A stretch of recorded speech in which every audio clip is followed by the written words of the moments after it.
press. I mean, they're getting a license. I would think maybe their license should be taken away. More on that later. The point is that Kimmel's comments went way too far for some television executives. Not for me, not for you, but for them. And they turned up the heat on Kimmel, the host, to calm down the rhetoric. Well, guys, the big story is that Jimmy Kimmel was suspended by ABC after pressure from the FCC, leaving everyone thinking WTF.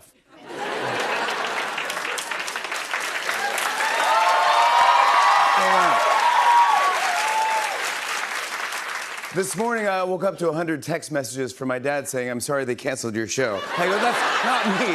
That's Jimmy Kimmel."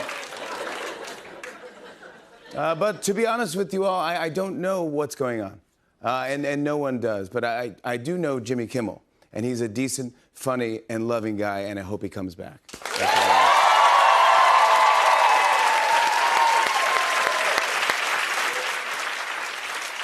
Yeah, a lot of people are worried that we won't keep saying what we want to say or that we'll be censored. But I'm going to cover the president's trip to the UK just like I normally would. We are all Jimmy Kimmel.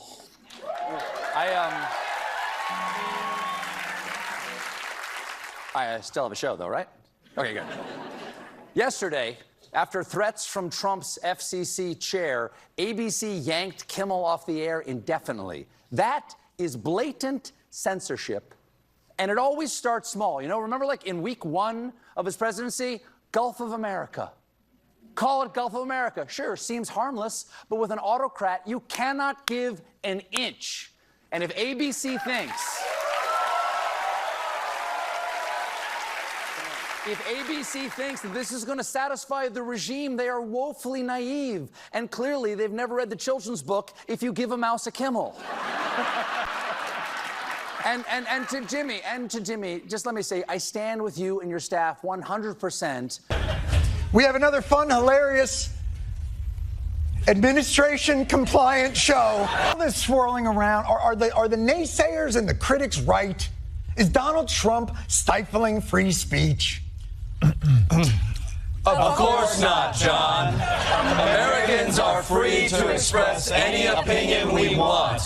To suggest otherwise is laughable. Ha, ha, ha. We are a nation of diverse perspectives, and we are not afraid to be different. Hey, it's Pete. It's really important to understand that the Jimmy Kimmel news is about politics. This is about the President of the United States, who doesn't like that a comedian had the freedom to make fun of him, pressuring a corporation that had business before the government to make sure that he was taken off the air.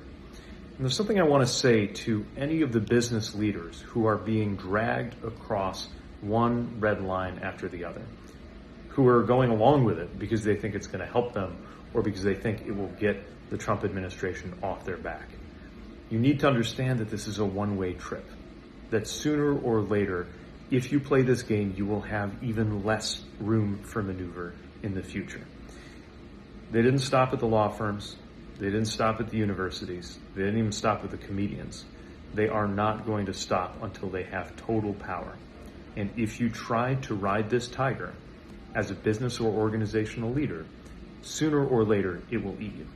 We hit some new lows over the weekend with the MAGA gang desperately trying to characterize this kid who murdered Charlie Kirk as anything other than one of them and doing everything they can to score political points from it. In between the finger-pointing, there was grieving. On Friday, the White House flew the flags at half-staff, which got some criticism. But on a human level, you can see how hard the president is taking this. My condolences on the loss of your friend Charlie Kirk. May I ask, sir, personally, how are you holding up over the last day and a half, sir? I think very good. And by the way, right there, you see all the trucks? They've just started construction of the new ballroom for the White House, which is something they've been trying to get, as you know, for about 150 years. And it's going to be a beauty. Yes. He's at the 4th stage of grief, construction. Demolition, construction. This is not how an adult grieves the murder of someone he called a friend. This is how a 4-year-old mourns a goldfish.